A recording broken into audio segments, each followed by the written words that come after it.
Hello friends, मेरा नाम सच्चिदानंद है और मैं आप सभी का अपने चैनल पे स्वागत करता हूँ।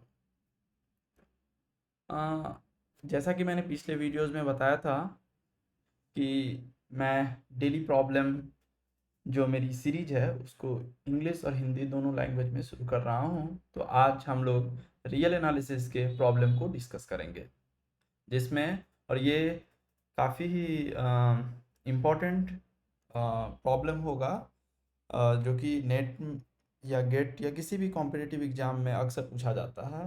इसमें हम लोग फंक्शन ऑफ टू वेरिएबल के डिफरेंशिएबिलिटी की बात करेंगे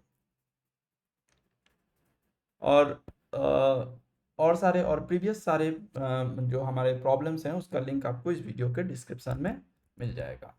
सो let's start the problem. So problem है कि discuss the differentiability of the function x cube plus y to the four by x square plus y square if x y is non zero and zero if x y zero zero.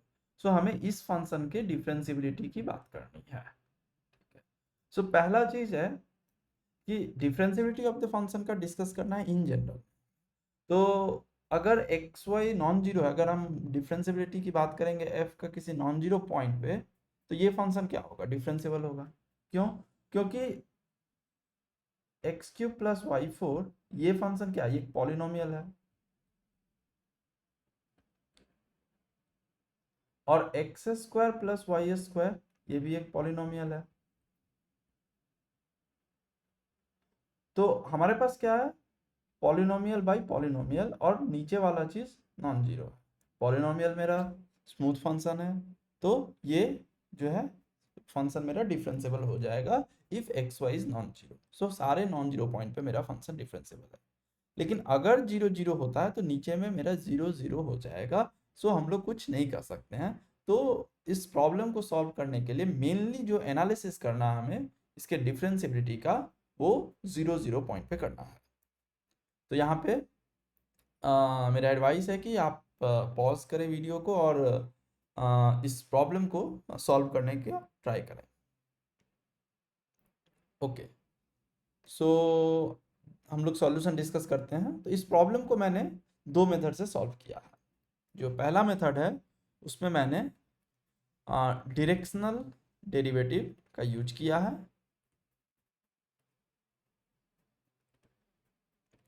और जो दूसरा method है उसमें मैंने linear approximation, और ये बहुत ही important है, लीनियर अप्रोक्सीमेशन का ऑफ अ फंक्शन, इसका हमने यूज किया है। ठीक है, सो पहला देखते हैं डायरेक्शनल डेरिवेटिव मेथड से। सो जैसा कि मैंने बोला कि the only problem is to understand whether or not this function is differentiable at point zero zero. So हमारे पास जस्ट यही प्रॉब्लम है कि ये फंक्शन जीरो जीरो पे डिफरेंशिएबल है या नहीं है।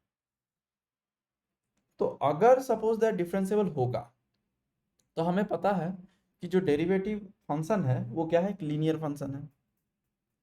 सो अगर डिफरेंशिएबल होगा जीरो जीरो में then it must be linear. इसका मतलब क्या होगा कि सारा डायरेक्शनल डेरिवेटिव जो है वो भी लीनियर होगा। ठीक है, सो यहाँ पे एक चीज जो मैं बोल रहा हूँ वो है कि अगर फंक्शन डिफरेंशिएबल है, अगर फंक्शन डिफरेंशिएबल है तो उसका जो डायरेक्शनल डेरिवेटिव है वो लीनियर होगा, सारा लीनियर होगा। लेकिन अगर डायरेक्शनल डेरिवेटिव लीनियर है तो फंक्शन डिफरेंशिएबल होगा, ऐसा हम लोग नहीं बोल सकते। ठीक है, हाँ। तो जैसा कि मैं यहाँ पे एज्यूम किया हूँ कि सपोज दैट कि फंक्शन डिफरेंशिएबल है, इसका मतलब है कि डायरेक्शनल डेरिवेटिव एग्जिस्ट करेगा और उसको लीनियर होना होगा। अगर लीनियर नहीं है तो हम लोग बोल सकते हैं कि फंक्शन डिफरेंशिएबल नहीं होगा। ठीक है, और उल्टा चीज ट्रू नहीं है कि अगर सारा डायरेक्शनल डेरिवेटिव लीनियर है फिर भी हम लोग कंक्लूड नहीं कर सकते हैं कि फंक्शन डिफरेंशिएबल है। ठीक है, ये एक इंपॉर्टेंट फैक्ट है। Okay, so so directional derivative of A point x किसी भी डायरेक्शन में क्या होता है वो कि ये x प्लस टी भी होगा। ये directional derivative of f at point x in the direction of v, ये क्या है? Limit t tends to 0 f of x plus t v minus f of x by t. इसका जो limit होगा वही मेरा डायरेक्शनल डेरिवेटिव होगा function का at point x in the direction of v में, ठीक है। तो हमको यही लिमिट कंप्यूट करना है। Limit t tends to 0 f of मेरा 0 पे है तो 0 plus t v minus f of 0 by t. Basically मुझे ये लिमिट कंप्यूट करना है, ठीक है। ओके, सो हम लोग ये लिमिट कंप्यूट करते हैं। सो सपोज दैट v जो है मेरा v1 v2 है, then d f zero v क्या होगा, limit t tends to 0 f of 0 plus t v that's f of t v minus f of 0 0 by t, ठीक है। अब हम लोग एफ ऑफ टी वी का वैल्यू पुट कर देते हैं, तो फंक्शन क्या था मेरा x cube plus y to the 4 by x square plus y square, ठीक है। ये मेरा फंक्शन था। तो हम लोग जब लिखेंगे तो क्या आएगा, ये x cube plus y to the 4, तो ये टी क्यूब v1 क्यूब और टी 4 v2 4 और नीचे में t square v1 square plus t 2 square v2 square, ठीक है। और f0 0 का वैल्यू 0 है, ठीक है। अब अगर इसको हम लोग ब्रेक करेंगे और सिंप्लीफाई करेंगे तो ऊपर में मेरा टी क्यूब कॉमन आ जाएगा और v1 cube plus t v2 to the power 4 और नीचे में मेरा यहाँ से टी स्क्वायर कॉमन आएगा और ये टी उसके साथ मल्टीप्लाई हो जाएगा, तो T cube v1 square plus v2 square, ठीक है। तो यहाँ से मेरा ये टी क्यूब कैंसिल हो जाएगा, तो मेरे पास क्या बचेगा v1 cube plus t v2 to the power 4 by v1 square plus v2 square. वही चीज़ मैंने लिखा है यहाँ पर। अब अगर मैं लिमिट टी टेंस टू 0 लूँगा तो ये टर्म 0 हो जाएगा, तो मेरे पास क्या बचेगा v1 cube by v1 square plus v2 square, ठीक है। तो अभी मेरे पास क्या है, ये चीज़ है। अब ये चीज़ क्या है, लीनियर नहीं है v1 v2 में, स्क्वायर क्यूब इन्वॉल्व है term, so this is not linear, ठीक है, दिस इज नॉट लीनियर। अब ये लीनियर नहीं है तो इसका मतलब है क्या, हम लोग कंक्लूड कर सकते हैं कि द गिवन फंक्शन जो है वो मेरा डिफरेंशिएबल नहीं होगा 0 पे, ठीक है। तो यहाँ पे फिर से मैं एक बार रिकॉल करूंगा कि डिफरेंशिएबल जो है इसका मतलब है कि सारा डायरेक्शनल डेरिवेटिव लीनियर है, ठीक है। उल्टा ट्रू नहीं है कि अगर सारा डायरेक्शनल डेरिवेटिव लीनियर है फिर भी हम लोग नहीं बोल सकते हैं डिफरेंशिएबल है। तो अगर हम लोग को चेक करना है कि फंक्शन डिफरेंशिएबल है कि नहीं है, तो हम लोग चेक कर सकते हैं कि डायरेक्शनल डेरिवेटिव लीनियर है या नहीं है। अगर लीनियर नहीं है तो हम लोग बोल सकते हैं कि फंक्शन जो है डिफरेंशिएबल नहीं है, ठीक है। ओके, सो अब हम लोग आते हैं सेकेंड मेथड पे, जो कि क्या है, linear approximation of a function. सो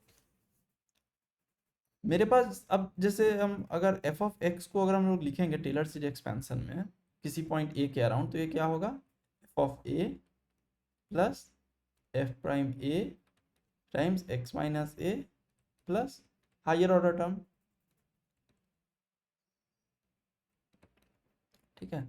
तो ये जो है अगर हम लोग देखेंगे तो ये जो है ये फंक्शन जो है ये पार्ट इतना दूर जो है फंक्शन लीनियर है, ठीक है। तो हम लोग बोल देंगे कि क्या कि ये जो है फंक्शन का लीनियर अप्रोक्सीमेशन है, ये चीज f of x equals to ये जो है ये मेरा क्या है, फंक्शन का लीनियर अप्रोक्सीमेशन, ठीक है। सो इसका मतलब है कि जब हम लोग लीनियर अप्रोक्सीमेशन को फंक्शन से सब्ट्रैक्ट करेंगे तो हायर ऑर्डर टर्म बचेगा, और जिस जो कि हमारा क्या होना चाहिए, एक्स और वाई, एक्स जैसे से 0 को जाएगा वो हायर ऑर्डर टर्म भी मेरा 0 को जाना चाहिए, ठीक है। सो यही चीज इसमें है। सो हमारे पास क्या है, लीनियर अप्रोक्सीमेशन। तो linear approximation of the function क्या होता है, जैसा कि मैंने बोला कि एफ ऑफ 0 0 प्लस ये मल्टी वेरिएबल टू वेरिएबल में है कि x times del f by del x plus y times del f by del y plus 0। और क्योंकि फंक्शन को हम लोग क्या लिख सकते हैं, एफ ऑफ एक्स वाई को हम लोग लिख सकते हैं f 0 0 plus this plus higher order terms. तो ये जो मेरा है यही मेरा लीनियर अप्रोक्सीमेशन है फंक्शन का, ठीक है। स्क्वायर अप्रोक्सीमेशन क्या होगा, हम लोग सेकेंड डेरिवेटिव तक जाएंगे तो वो स्क्वायर अप्रोक्सीमेशन हो गया, ठीक है।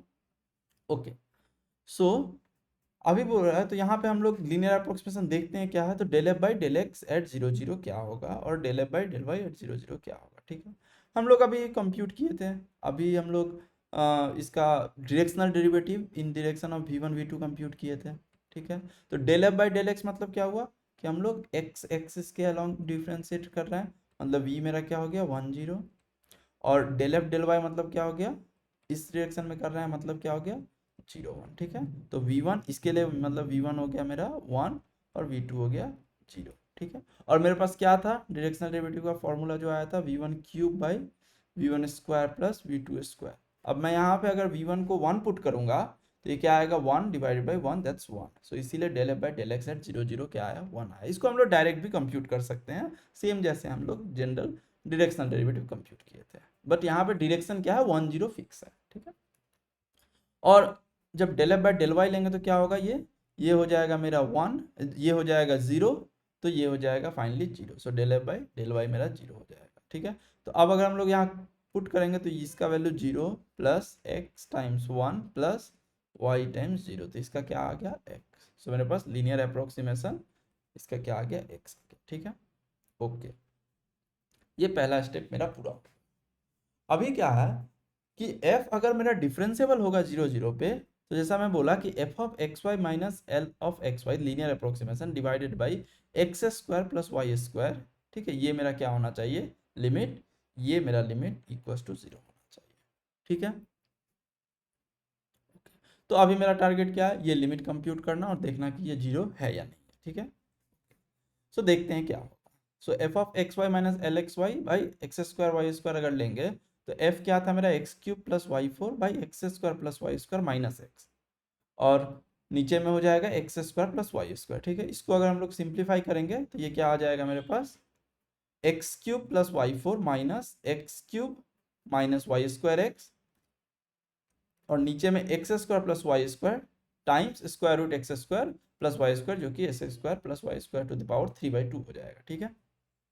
अभी हम लोग को देखना है कि ये लिमिट एग्जिस्ट कर रहा है कि नहीं कर रहा है। यहाँ पे एक्स क्यूब कैंसिल हो गया, तो हमें देखना है कि ये लिमिट एग्जिस्ट कर रहा है कि नहीं कर रहा है, और एग्जिस्ट कर रहा है तो इसका वैल्यू 0 है या नहीं, ठीक है। सो ये क्या है, लिमिट है इन मल्टी वेरिएबल कैलकुलस, ठीक है। तो इसमें हम लोग क्या करते हैं कि जनरली लिमिट को चेक करने का बहुत मेथड है, लेकिन जैसे कि हम लोग जब हम लोग का वन डिमेंशन होता है तो हम लोग क्या करते हैं कि लेफ्ट हैंड लिमिट लेते हैं और राइट हैंड लिमिट लेते हैं। अगर दोनों का वैल्यू इक्वल नहीं है तो हम लोग क्या बोल रहे हैं कि फंक्शन का लिमिट एग्जिस्ट नहीं कर रहा है। यहाँ पे क्या है, यहाँ पे मेरे पास लेफ्ट हैंड राइट हैंड नहीं है, यहाँ पे किसी भी पॉइंट पे लिमिट लेना है तो हम लोग क्या करेंगे, कोई भी एक कर्व लेंगे जो उस पॉइंट पे हर एक कर्व के अलोंग लिमिट का वैल्यू सेम होना चाहिए। यहाँ पे दो ही डायरेक्शन था लेफ्ट राइट, तो वहाँ पे left hand limit right hand limit, यहाँ पे बहुत सारा वे है वहाँ जाने का। तो हम लोग क्या कर रहे हैं, कोई भी कर्व लेंगे और हम लोग को शो करना होगा कि हर एक कर्व के अलोंग उसका लिमिट सेम। और अगर एक भी कर्व, दो ऐसा कर्व हमको मिल गया कि लिमिट का वैल्यू अलग अलग है, तो हम लोग बोल सकते हैं कि उस लिमिट एग्जिस्ट नहीं कर रहा है, ठीक है। तो हम लोग यहाँ पे क्या करेंगे, y equals to m x line लिए और इस लाइन के अलोंग हम लोग इस लिमिट को चेक करेंगे। तो अगर ये, इसका मतलब है कि अगर लिमिट एग्जिस्ट करेगा तो ये m के इंडिपेंडेंट आना चाहिए, और अगर एग्जिस्ट नहीं करेगा तो m के डिपेंडेंट आएगा। तो देखते हैं क्या आ रहा है। सो ये लिमिट हम लोग को कंप्यूट करना है, तो मैं बोला कि y equals to m x लेते हैं। So y equals to m x लेंगे तो लिमिट क्या हो जाएगा, लिमिट एक्स वाई जो 0 0 पे था अभी, वो क्या हो जाएगा, y भी मेरा x का फंक्शन है, तो ये क्या हो जाएगा x tends to 0। So limit x tends to 0। अब हम लोग पुट कर रहे हैं तो m4 x to the power 4 minus m square x square आएगा, और उसके बाद x बाहर से तो x क्यूब हो जाएगा, और x square plus m square x square to the power 3/2, ठीक है। अब यहाँ पे क्या है, यहाँ पे हम लोग m square x cube common ले लेंगे, ठीक है। तो यहाँ पे m square x cube common ले लिए, तो यहाँ पे आया एम स्क्वायर माइनस 1, और इसमें क्या है, इसमें हम लोग ले लेंगे एम एक्स स्क्वायर को कॉमन ले लेंगे, तो आएगा 1 प्लस एम स्क्वायर और टू द पावर 3/2। तो ये क्या हो जाएगा मेरा x cube into 1 plus m square to the power 3/2, वही लिखा हूँ मैं, ठीक है। सो अभी मेरा क्या हो गया, एक्स क्यूब कैंसिल हो गया, तो बचा क्या, m square times m square minus 1 by m square plus 1 to the power 3/2।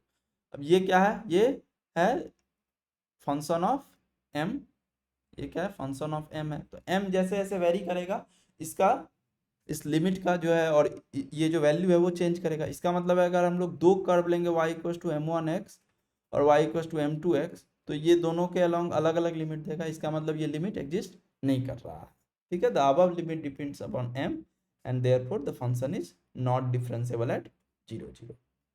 Okay, so यहाँ पे हम लोगों ने दो चीज़ देखा। पहला, जस्ट मैं समराइज कर दूं अगर दोनों चीज़ों को, तो पहला हमने देखा कि हम लोग अगर चेक करना है फंक्शन डिफरेंशिएबल है या नहीं है, तो हम लोग डायरेक्शनल डेरिवेटिव चेक करेंगे उसका कि वो लीनियर है या नहीं है।